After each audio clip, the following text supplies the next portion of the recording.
Hello everyone. Good morning, good afternoon, and good evening, depending on wherever from the world you're tuning in from. I'm Ashwin Gopalakrishnan, Vice President for EY-Parthenon's Emerging Markets Education Sector Practice. And I'd like to welcome you to our webinar in collaboration with Super Return, titled Opportunities in International University Branch Campuses, a focus on emerging markets. Having had a quick look at who's with us today, I'm happy to see a wide range of participants. I can see investors, operators, and other education sector experts. So thank you everyone for joining us across so many time zones, especially for those of you for whom it's quite early in the day or late in the day. Before we kick off, I'd just like to run through a few housekeeping points. For any technical questions, please click the question mark widget at the bottom of your screen. If you have any questions, I'd encourage you to submit them to our speakers through the course of the webinar using the Q&A button also at the bottom of your screen. Time permitting, we'll try to address as many of these as possible at the end of the presentation. Now that we're through the logistics, I'd like to introduce our speakers. We have on call today Derek Betts, Director at EY-Parthenon's International Education Practice, based in London. Ronak Sabharwal, who's also a Director at the International Education Practice, based in London. And I'm very pleased to introduce Giang Clohessy, who is Executive Director at RMIT University's Vietnam campus. Giang, thank you so much for joining us today. Happy to be here. Thank you. Thank you, Giang. I'll just kick off with a brief introduction to the firm, and then I'll set the context for today's discussion. EY-Parthenon is a global strategy consultancy, and we are 1,500 people across 35 plus offices in the world. We are part of EY, one of the world's leading and largest professional services organizations. This webinar is being conducted by our education sector practice. EY-Parthenon is the world's leading education sector advisor, and we have a unique, one of its kind, dedicated education sector practice with our experience spanning across geographies and across sectors. Over the last 10 years or so, we've done 1,800 projects across almost 100 countries. And our mission is to be the strategic advisor of choice to the global education sector. And we provide our consulting services to a wide variety of global investors, organizations involved in education delivery, which includes the entire gamut, including pre-K, K-12, higher ed, vocational, and other service providers, education support services, infrastructure providers, content and technology providers, and of course, policymakers, including governments, ministries of education, and foundations at the forefront of education reform. We are a global practice of 100 plus dedicated education sector professionals, and our remit spans from Sao Paulo in Brazil to Sydney in Australia. Having said that, I'd just like to kick off our webinar on international branch campuses. To start with, I'll start with the introduction to the branch campus phenomenon and how they've grown and what the trends have been. After that, I'll hand it over to Derek for an interview with Giang, and Ronak will pitch in with his perspectives on what makes a branch campus successful. Branch campuses typically fall under provider mobility, and there are typically under transnational education 4 types of mobility. So there's student mobility, which is essentially the movement of students from one country to another. So this can be, let's say, an Indian student going to the US to study their degree. It could be program mobility, which is essentially dual degrees or joint degrees that are offered by institutes. So these could take the form of either a 3+0 or a 4+0 model, where you study in your home country but still get a foreign degree. Or it could be a 2+2 or a 3+1 model, where you spend part of your time in your home country and part of your time in another country. It could be virtual mobility, which is you log into a course in any part of the world, and you could be in any other part of the world. But branch campuses are a specific type of transnational education in that they are the actual physical presence of an institute in a particular country. and there's a brick and mortar building, and the courses are, if not entirely, almost substantially delivered on site. So what is a branch campus? And for that, we've been guided by a definition that's been used by the cross-border education research team and the Observatory on Borderless Higher Education. The four criteria we've considered when defining a branch campus is that it must be owned, at least in part, by a foreign education provider. So if not 100% ownership, at least part ownership. It must be operated in the name of a foreign education provider. So it could be something like NYU Abu Dhabi, which is just one name, or it could be a collaboration like Nottingham Lingo, which is both a UK university and a Chinese university. The degree awarded must be that of the foreign education provider, and sometimes it might be offered in collaboration with a local degree granting institution. And finally, the entire program, or at least a substantial portion of the entire program, must be delivered on site in the home country. Moving on, the branch campus phenomenon really kicked off in the early 2000s. In the beginning, around, let's say, 2002, there were about 100 branch campuses globally. Just in about 15 years from now, there are about 250, and they've grown by 2.5 times. While the pace of addition has slowed down, and the net addition has also slowed down because a lot of the branch campuses that opened during the boom years have closed, it is still a pretty robust phenomenon. And within the last 5 years alone, about 50-odd branch campuses being added across the world.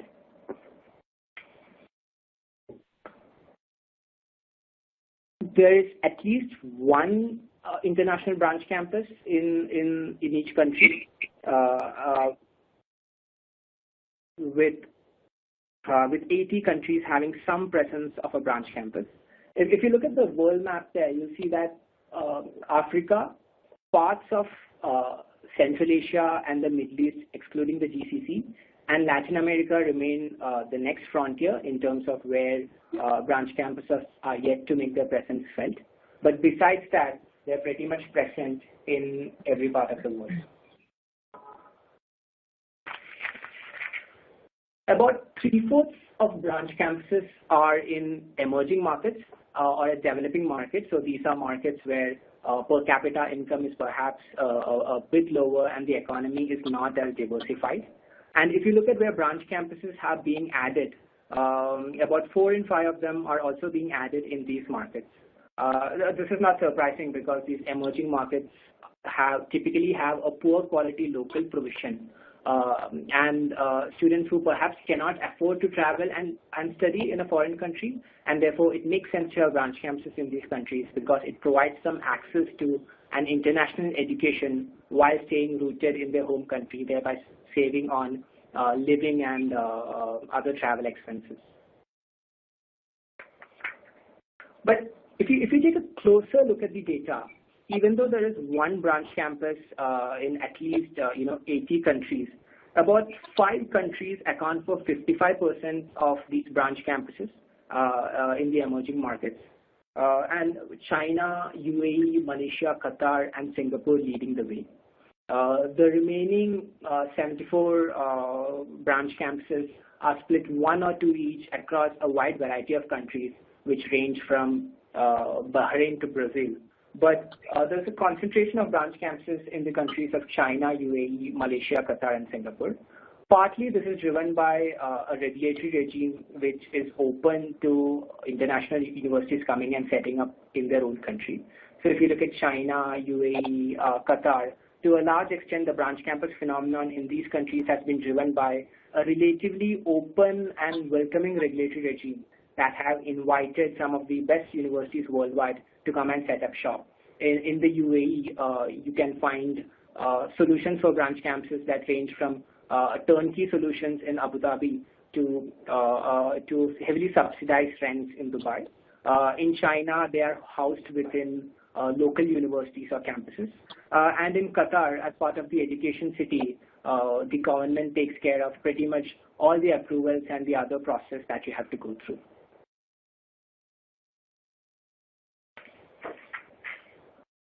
In the emerging markets, most of the source countries for branch campuses are developed countries. So these include the United States, the United Kingdom, France, and Australia mainly. This is not a surprise because the US, Australia, and the UK are the top 3 countries, English-speaking countries for students who are traveling abroad to study. So it just makes sense that a branch campus from any of these countries would be attractive to a student. But there is also a growing cohort of emerging branch campuses. The emerging branch campuses, a large part of them are driven by Russian branch campuses in the former Soviet states. But outside of that, the Indian, Chinese, and Malaysian branch campuses, what they're really doing is that they're targeting a diaspora in another country. For example, the Indian branch campuses are targeting Indian students in the UAE, and the Chinese branch campuses are targeting Chinese students in Southeast Asia. So while the motivation for a branch campus to move from a developed to an emerging market is typically to leverage their brand and therefore take share away from local provision and tap internationally minded local students who might not quite be able to afford traveling to another country. Whereas usually the motivation for an emerging branch campus is either geographical proximity, say China, Southeast Asia, or the ability to attract diaspora, which you can see in many of the Indian branch campuses in the UAE, which almost exclusively cater to Indian students.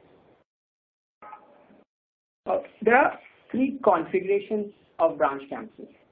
So one is that they can exist either as a standalone campus, or they can be part of an education city, or they can be co-located with a local provider. Now, a standalone campus is an independent campus, and which either offers a specific degree or a full range of programs. So, and the infrastructure of the campus can vary from, let's say, 2 to 3 rented floors to an entire custom purpose-built campus, like in the case of New York University, Abu Dhabi. Or it could be part of an education city, which is that it's housed within a larger designated academic area. So the Dubai International Academic City is one such example, with many of these campuses sharing their facilities like cafeterias, sports, and other common areas. Typically, these are built out by governments in the hope of attracting a range of international education providers to supplement local provision, and they typically have fairly well-financed government support. The other model is that they could be co-located with another education provider, and so it could either be a property developer or a large conglomerate which has some space, and the IBC offers an independent program or a degree, and typically this is purely commercial in nature with little to no government support. There are a number of benefits for the various stakeholders who operate branch campuses. So if you are the home campus, it helps you with your internationalization strategy. So a branch campus could be part of your larger transnational strategy. It could improve your rankings on internationalization, and sometimes strangely, you might have a better brand recognition in the country you're exporting your education to rather than in your home country. Additionally, it gives you access to a larger pool of students, especially the internationally minded students in the emerging countries. And it might also unlock research opportunities or funding opportunities that you might not have been able to access if you were rooted to your home country. For the host government, the implications are clear. One is that it helps supplement what could be poor quality local provision, so you might not have a large number of highly regarded research universities. So inviting a research university would be one way to quickly build that capacity up. It could also give you employer-focused technical training. Maybe a lot of your programs are business-related, and maybe you want some sort of STEM disciplines in your higher education provision. So it would make sense to invite the best STEM universities to a heavily subsidized branch campus. So this is something Qatar employs. And of course, a more educated population improves returns to education, and therefore it just improves the local economy, one that's just local, providing services to the branch campus, but also the larger national economy as a whole. If you're a student, one is that it helps you get an international degree, and dare I say cheaply, because when you save on your travel, accommodation, and living costs, typically the cost works out to be about, it's typically about half as expensive. So there's a value for money, and you do have sometimes the opportunity to spend a part of your degree abroad, and therefore there's more cultural immersion there. And most importantly, foreign degrees in a lot of emerging markets are recognized by employers, and therefore you get a premium when you're hired by a local employer. And for the local partner, who's typically an important but forgotten piece of the puzzle, it helps them with revenue diversification. What we've seen is that most local partners tend to be property developers looking to make a foray into education. So these have people who built out residential capacity, but do not have a good higher education brand to use to venture into the higher education space. And for them, therefore, inviting a top branch campus helps them piggyback on their success and diversify revenue. Some of the providers might also be impact-minded.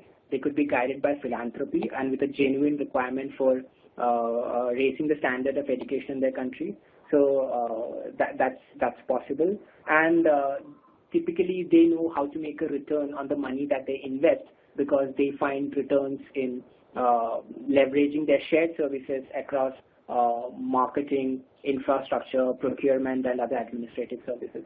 So typically, these are the value propositions that international branch campuses provide to each stakeholder within the ecosystem. And there are three types of ownership structures that we've seen across the market. And they vary between whether the branch campus is managed 100% by the IBC or whether they are a franchise. So the 100% managed by the IBC model means that the governance and strategy, academic functions, non-academic functions, all reside within the IBC, and therefore it's for the branch campus to take a share of the profit or be exposed to loss. A joint venture typically allows the branch campus to reduce the risk exposure while also having significant skin in the game. So in this case, typically the academic functions are taken over by the branch campus, while the non-academic functions are either taken over by the local partner or they are delivered collaboratively. So you can see a few examples of each type there. And in a franchise model, essentially the branch campus franchises out its name, and the responsibility for all the functions resides with the local partner.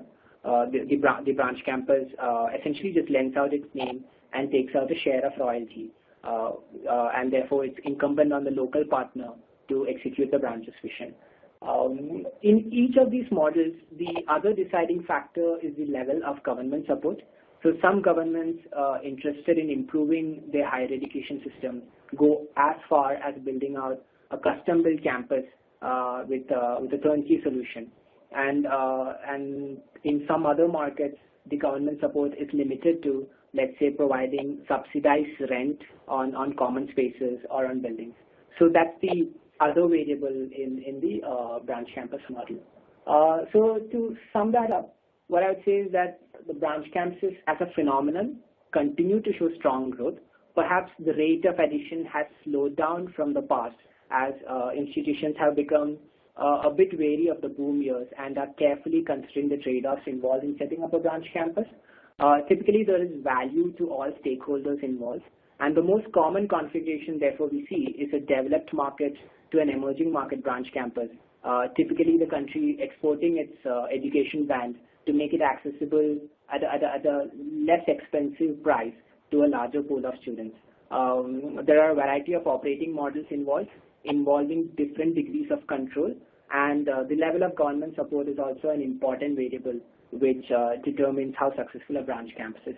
Having said that, I will hand this over to Derek and Jan, who will share some very interesting perspectives from our experience, from our 20 years of experience in the international education space.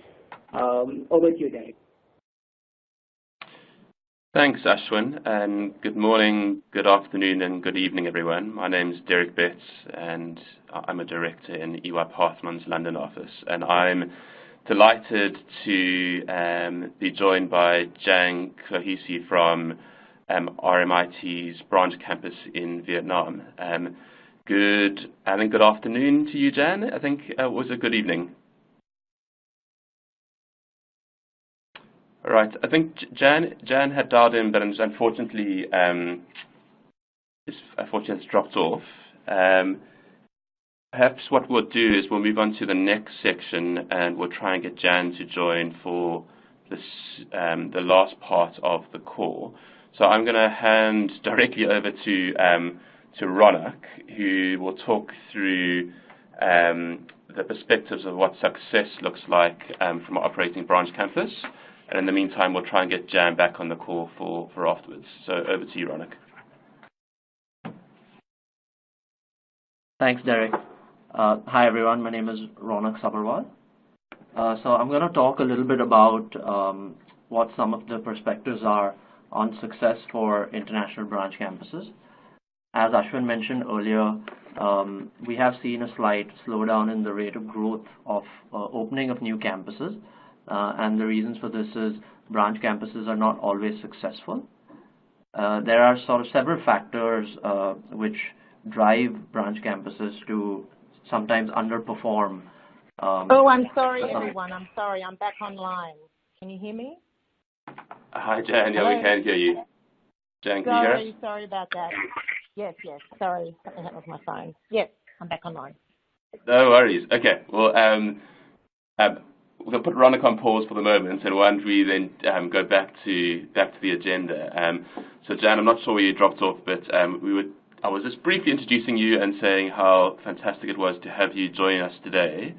And so perhaps, Jan, why don't we jump straight into it, and maybe you can just give a brief introduction to yourself and to RMIT and just set the context for the branch campus you are involved with in Vietnam.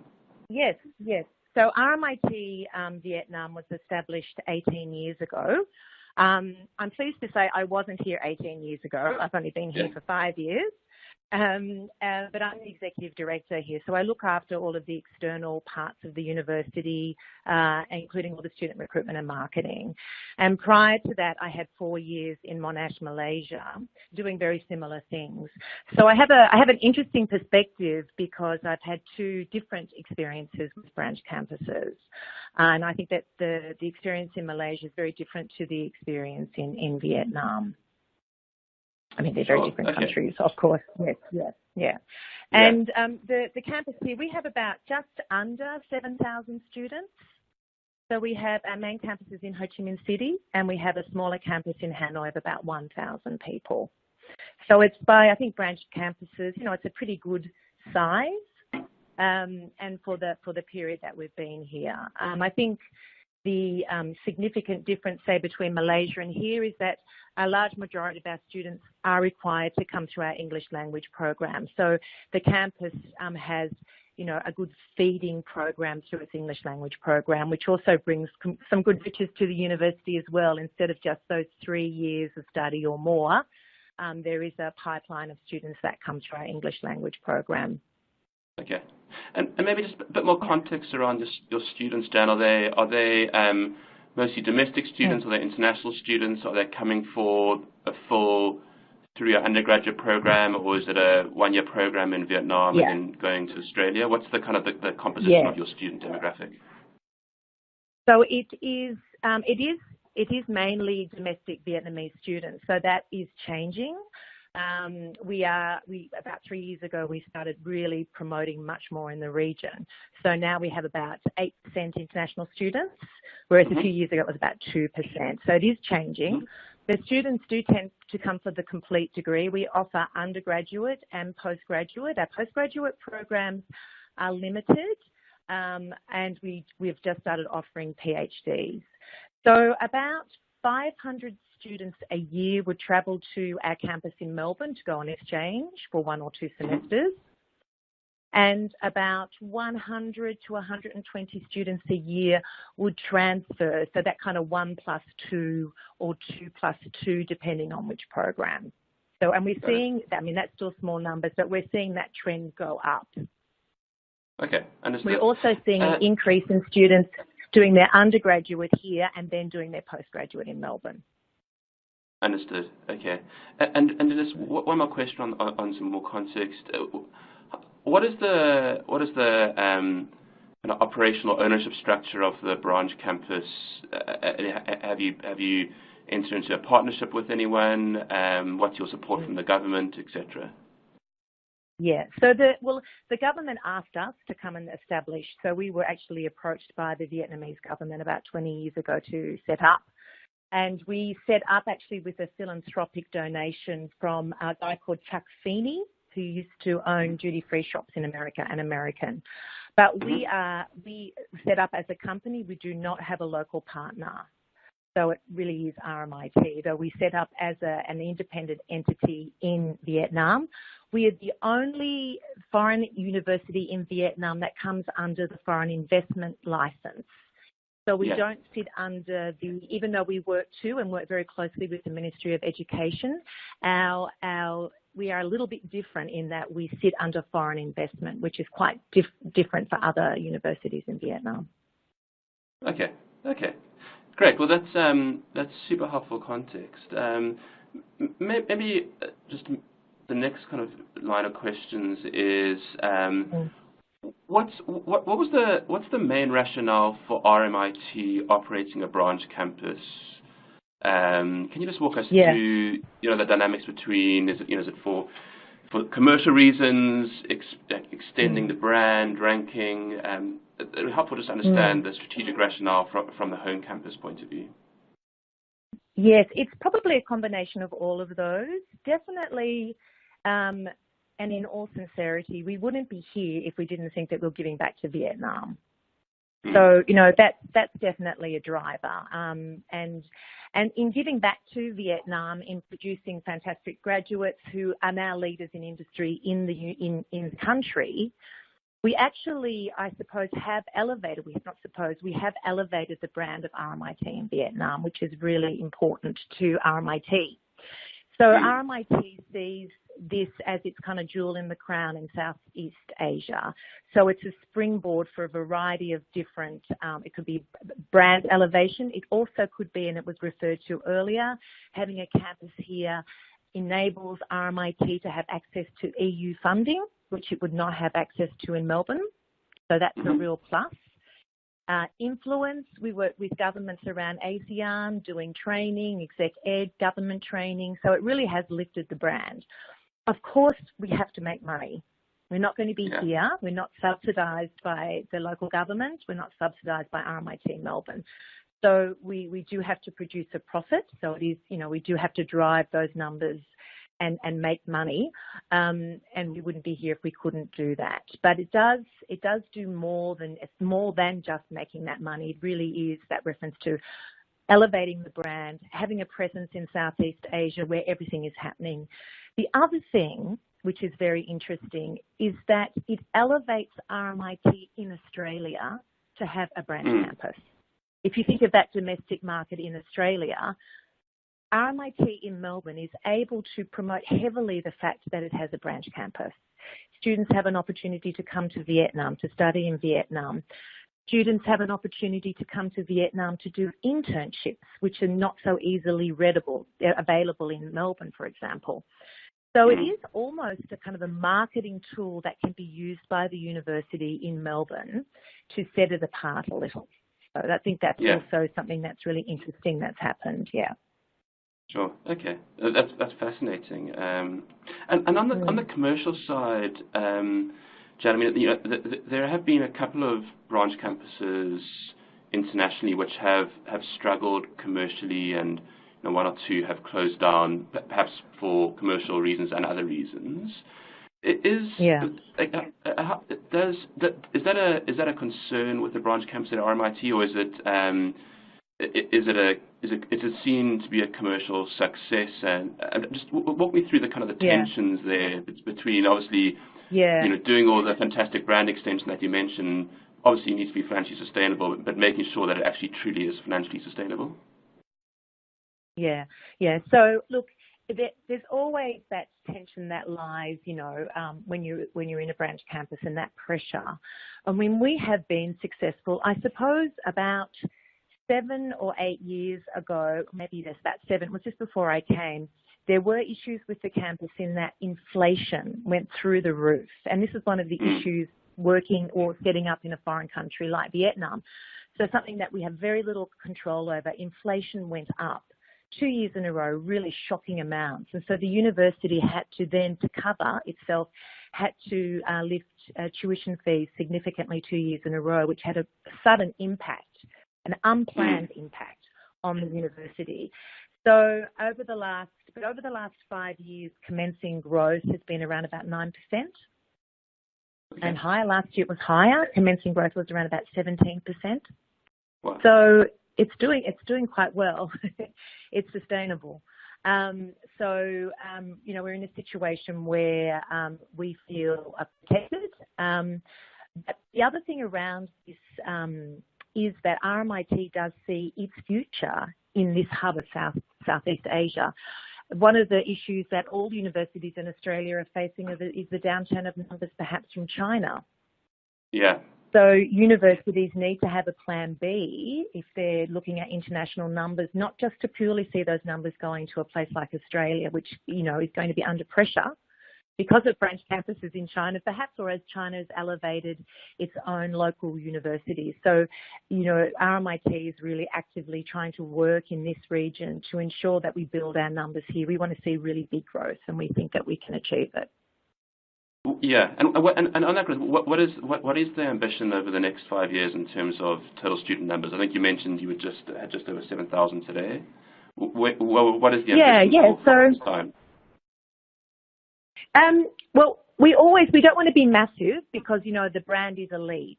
But I think that we could be, we definitely would be going over the 10K mark, particularly as we look at the region in particular to help build that growth. And in Vietnam, the area that's really untapped is all of the provinces outside Ho Chi Minh City and Hanoi. Yeah. So there's kind of a focus on building from there. Yeah. So there's a lot of untapped potential from places like Cambodia as those countries emerge and the middle class emerges. We're very confident in what we can grow here. Sure. And then just last question on the commercial side, Jan. You mentioned inflation earlier. How does it work in terms? Is your cost base mostly in Australian dollars because they're mostly Australian faculty flying in, but your tuition is Vietnamese dong, or just walk me through the... So we have to operate in dong in terms of getting. The government's very strict on that. So one of the complexities of working in Vietnam actually is that finances, being a foreign investor, movement of money from country to country is very complicated because of, money laundering in Vietnam. So the government's very careful and runs a tight ship. We have to charge in the local currency, the dong. Okay, so that's how. We do all of our budgeting and we think about it in USD actually, and we pay our staff in USD, foreign staff in USD. But even a percentage of every staff member's 10% of their salary has to be paid in dong as well. Very random regulation. But I wanted to add though is that we don't fly staff in, so we recruit staff to live here, and they're from all around the world. Unlike Malaysia, where we could employ local people, like just local Malaysians who had PhDs, here is different because the market is unsophisticated and people here want to see foreigners. They're very, very clear. So we have about a 70-30% split between expat and local. And most of the local staff are in the professional staff and the academics are foreigners with with some Vietnamese. Yeah. Understood. Okay.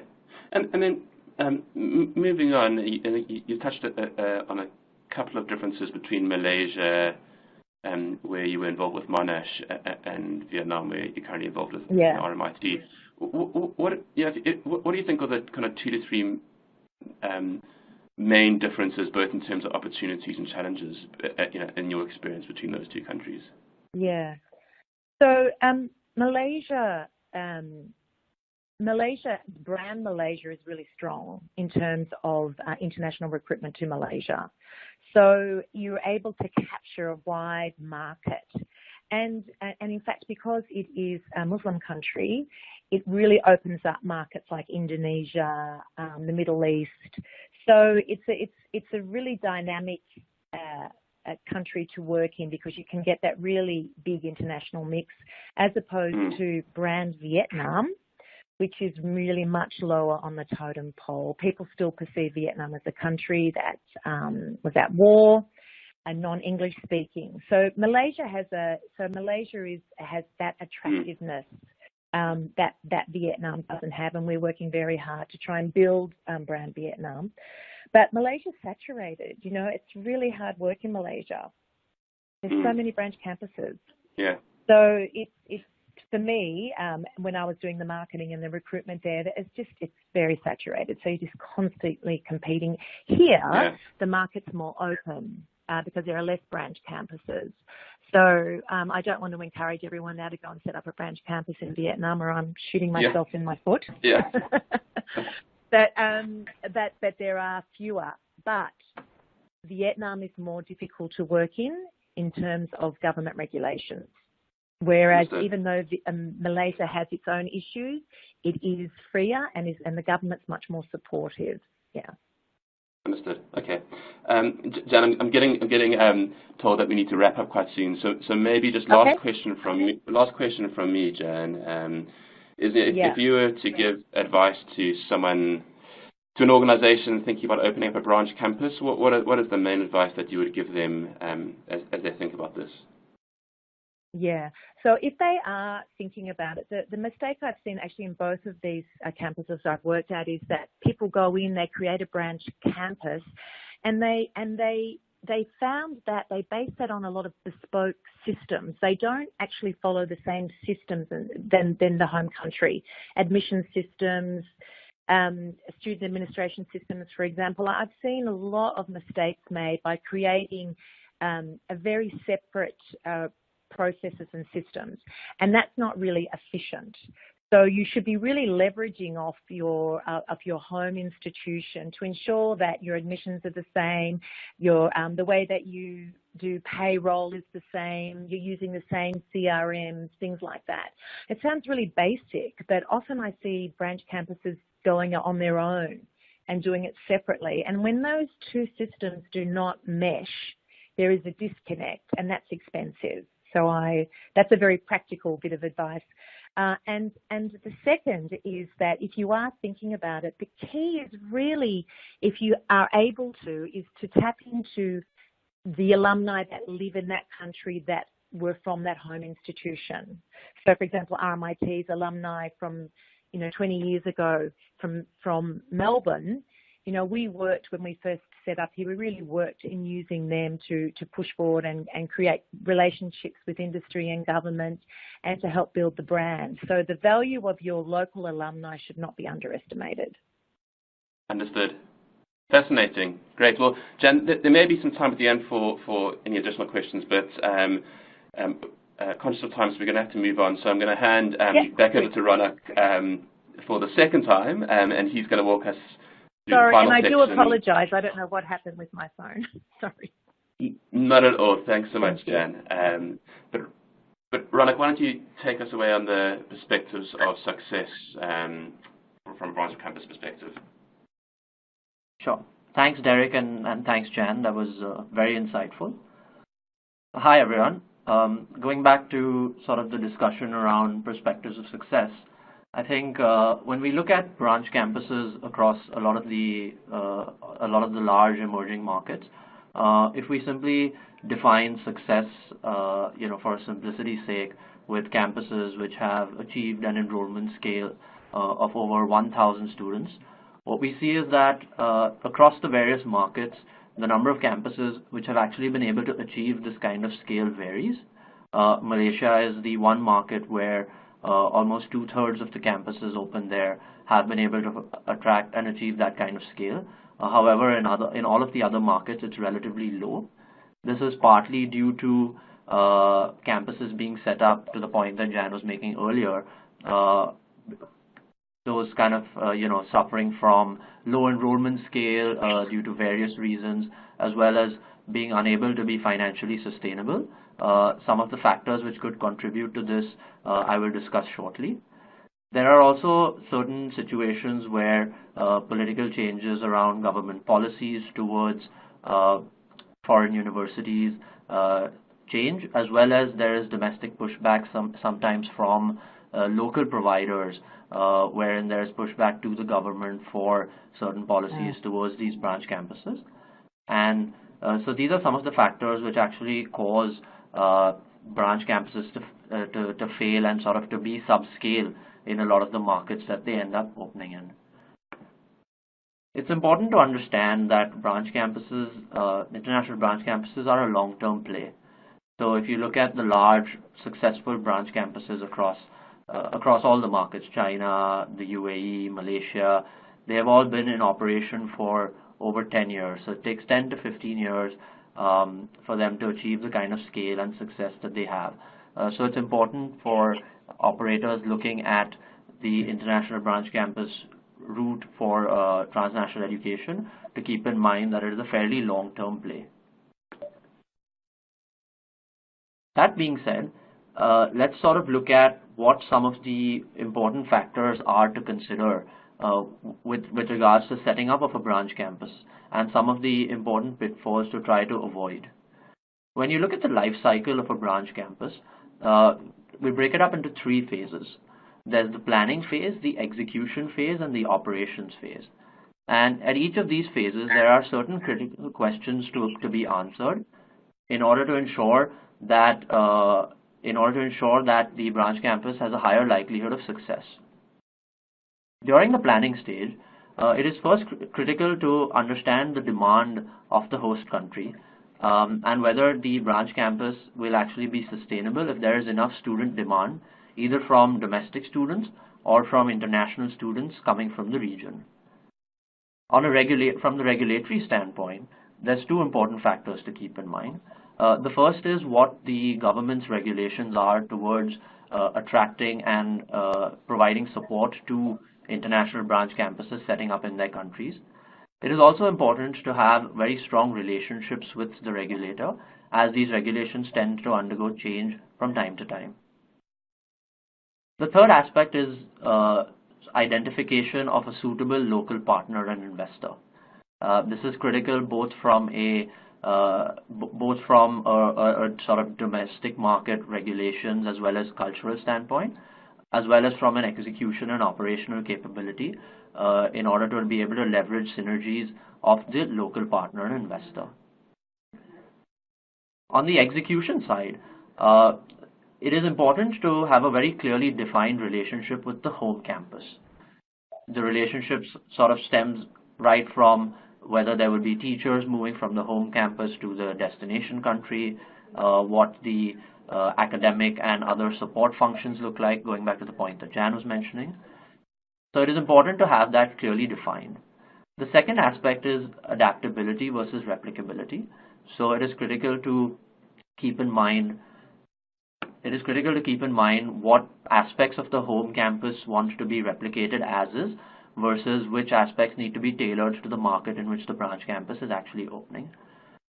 And the third aspect is with regards to whether the university has had enough experience opening branch campuses and operating them globally, and what some of the nuances are on that front. And lastly, on the operational side, the student recruitment strategy is critical, especially with regards to understanding who the target demographic is, again, whether it's domestic students, whether it's international students from the region, as well as how to manage costs. One of the most challenging things for a branch campus is to manage escalating costs, given that tuition fee is typically charged in the local currency, whereas a lot of the costs are actually incurred in US dollars. I'll just spend a little bit of time talking through each of these in a bit more detail. So on the planning side, it is important to sort of understand, where the demand is for a particular branch campus. So if you look at Malaysia as an example, Malaysia has a large number of branch campuses, some of which are located more centrally in the city, and some of which are located in the education city of Iskandar, right?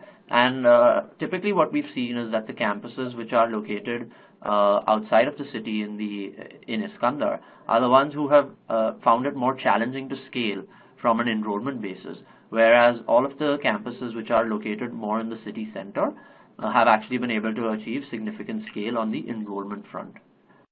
It's also important to keep in mind the relationship with regulators. Given the fact that the regulatory environment for branch campuses is constantly changing, governments constantly sort of change the way they look at it, and in certain situations and instances, due to a certain amount of pushback from domestic institutions, the regulators have to sort of act upon the types of concessions and support given to international branch campuses. Therefore, a long-standing relationship with regulators is important. This can be achieved both directly by the foreign university. It can be a direct relationship between the foreign university as well as the regulator, or it can also be through a suitable local partner. And that's the third aspect.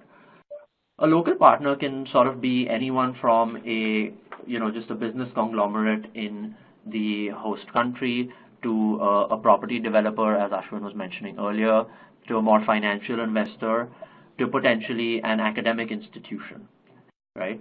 There are different sort of advantages depending on whom your local partner is. A strong relationship or a strong local partner with an education group in a host country is advantageous, not only from the perspective of their pre-existing relationships with regulators and understanding of the education market, but there's also certain operational synergies. It is also important to very clearly define the roles and responsibilities between the foreign university, the partner, as well as the local operator.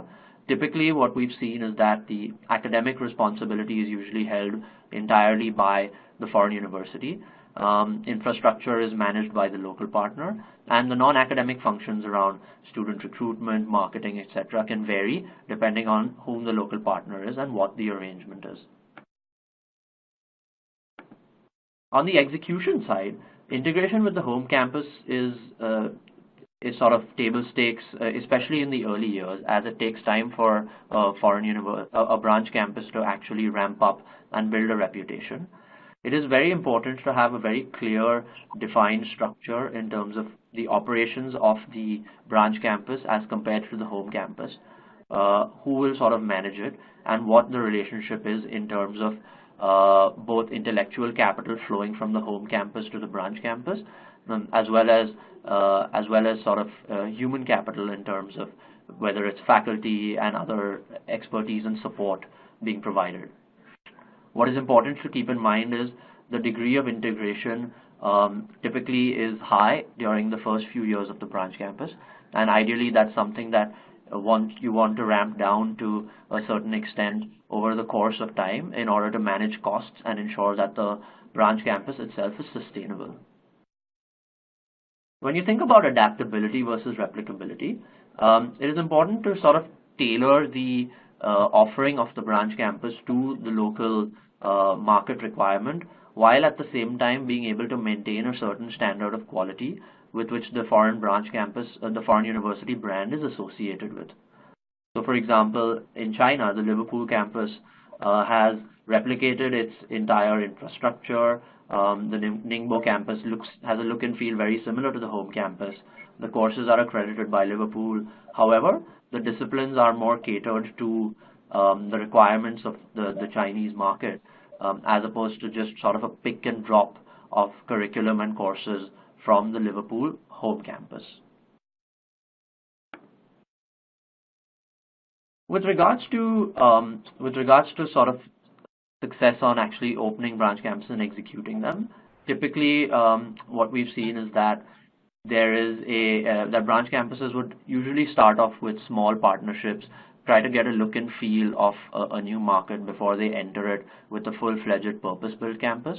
This is especially important and helpful in in a situation where a foreign university does not have a lot of experience in operating branch campuses. Once they build their local market experience, then they typically ramp up their presence in a given market as the confidence is sort of built going forward. It's also important to understand, if you look at Monash University as an example, they have been able to open a successful branch campus in multiple geographies. So once you actually do open a branch campus, gain the requisite experience, it then is easier to replicate that model, albeit sort of tweaked to the destination country. It is easier to replicate that model across multiple geographies going forward. And lastly, on the operations side, I think there's sort of two critical aspects here. The first is the student recruitment strategy. Again, that's something that Jan was touched upon earlier. It is important to understand the target market. So for example, if you're looking at China, in China, typically what you'll see is the target demographic for foreign branch campuses is local students on the back of increasing affordability who aspire towards an international education but cannot necessarily afford to go overseas to acquire that foreign education. And so essentially that is the target market. So therefore, all of the student recruitment activities would typically be managed a lot on the ground by the local partner, given that they are targeting more local students. If you look at Malaysia as another example, in Malaysia, the foreign branch campuses typically have a fair proportion of, a large proportion of expat enrollment, and therefore the ability to attract international students for a Malaysian branch campus is critical in order to the success of that. So that would require marketing in not just sort of in Malaysia, but also as part of recruitment events in sort of the broader region, especially to attract students coming from countries like India and China. And building awareness in those markets is also important for the success of a branch campus in Malaysia. And the last aspect that I'll touch upon is around cost optimization. And this is probably the most critical aspect, given this is where a lot of branch campuses do tend to struggle from time to time. Typically, the largest cost is sort of personnel cost. In order to maintain quality, a lot of branch campuses tend to bring faculty over from their home campus. This is a sustainable strategy in the short term as you build out the reputation and build the quality of the university. So having staff come over on secondment to the branch campus is something that is typical practice. However, it is equally important to hire admin staff locally, as well as local teaching staff who can then be trained and sort of brought up to speed on a lot of the academic requirements of the foreign university. In order to maintain a branch campus with sort of continuously seconded overseas staff is financially challenging due to the fact that their salaries are typically benchmarked to their salaries in their home country, whereas the fee is not comparable to the home country fee. It is typically charged in local currency and is usually lower. And lastly, on the infrastructure point, initially investing in a full-fledged sort of purpose-built campus is something that is a heavy investment upfront, and therefore at times it makes sense to sort of share facilities with other providers or to be in an area where there is a certain amount of government support in order to minimize upfront infrastructure costs. And as you build out your experience in the market, it then makes sense to kind of go for a bigger, more purpose-built campus. So broadly, sort of to summarize, what some of the key perspectives are on success, I think it's important to first break it down into the various stages of planning, execution, and operations. At each stage, it is sort of critical to keep the various factors that we've discussed in mind. If I had to pull out the 2 or 3 most important factors, I would say the first is identifying the right local partner and investor that can, make life a lot easier for a branch campus. The second would be to very clearly define the relationship with the home campus and correspondingly to manage and optimize costs. And the third would be to have a very well thought through and robust student recruitment strategy to ensure that the branch campus is able to get the requisite enrollment and scale over the desired period of time. With that, why don't I hand it back over to Ashwin to see if there are any questions. Thank you, Rana. That was very interesting. In the interest of time, I don't think we'll have a lot of time for all questions. So maybe I'll take 2 questions, and if you have any other questions, please follow us up with an email, and we will respond. I think I'll take the first question, which is what's next for branch campuses? What geographies do you see them expanding in? My answer to that is I think there are 3 distinct trends that we can see emerging. One is that other countries in Southeast Asia are gradually opening up their higher education sectors, so be it Thailand, Indonesia, and even recently the Philippines. So a lot of them have a template to copy across the pond in Malaysia or Singapore, and I feel like Southeast Asia could be the next big market for branch campuses. The other is the rise of the more international Chinese university. There could be more Chinese universities expanding to the US and even to other countries in Southeast Asia, and that could be one trend. The last trend is that in markets where there is already a very successful branch campus provision, say the Middle East, we might see institutes move away from more of your typical bread and butter engineering courses and business courses to perhaps more niche disciplines like the performing arts or media and communications, which are typically not offered by branch campuses.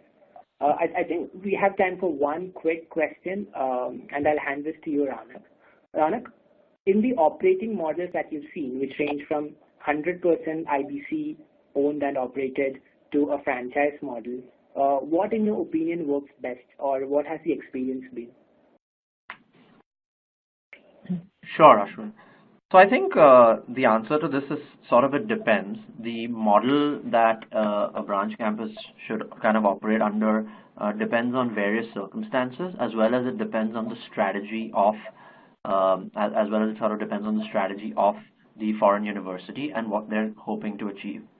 When we look at sort of the branch campuses which are managed 100% by the foreign university, those typically kind of work in situations where there is a fair amount of government support in order to make the branch campus slightly more sustainable, especially in the initial term. So in a situation where government support provides the university or the foreign partner with land or some sort of subsidies to incentivize the foreign university to set up a campus in their country, that's typically where the 100% sort of managed by the IBC branch campus is a model that we've seen. I think the joint venture model is probably the most interesting one, and typically sort of if the partner, the local partner, is chosen appropriately and the incentives of both the foreign university and the local partner are aligned, I think there is a large upside with regards to the joint venture model, because this ensures that both parties are equally invested in the success of the campus with very clearly defined relationships. Typically, the way it works is the foreign university holds sort of a high degree of quality control on the academic side of things. The local partner is responsible for managing a lot of the day-to-day operations, as well as at times lead student recruitment and marketing activities with support from the foreign university. And therefore, there is a high upside given sort of the incentives are aligned for both parties. So on the franchise model, that's something that sort of typically has, I would say, limited upside, given the foreign university is receiving more of like a royalty fee and does not have a lot of control over the actual operations of the campus. So there is a certain amount of risk involved here, despite various quality control checks that can be put in place. So from a foreign university perspective, I would say if you're able to identify the right market and the right partner to go into, I think that there is probably maximum upside on the sort of through the joint venture route, as compared to the franchise route. And the 100% managed by the IBC model is something that is likely to be more sustainable if there is a certain amount of a fair amount of government support, and something that is sustainable and is not expected to change very significantly in the near to medium term. Thank you for that, Ronak. That's a very detailed answer. It's 1 minute past the hour now, so we've reached the end of our session. Thank you all for tuning in today. We hope the webinar was useful and informative. I'd like to take a minute to thank my fellow speakers, Derek Betts and Ronak Sabharwal, and of course a huge thanks to Jan Cloissy from RMIT Vietnam for joining us. Jan, it was a pleasure having you with us. We have thank you. A short survey. Thank you, Jan. We have a short survey at the end of this webinar, which will flash up on your screen shortly. So it'd be great if you could provide us your feedback on today's webinar. If you'd like to get in touch with us to discuss your roadmap for internationalization or anything related to the education sector in general, please feel free to email the EY-Parthenon team. Our details will be shared along with the webinar recording via email in a few days. Thank you and have a great day. Goodbye. Thank you. Bye.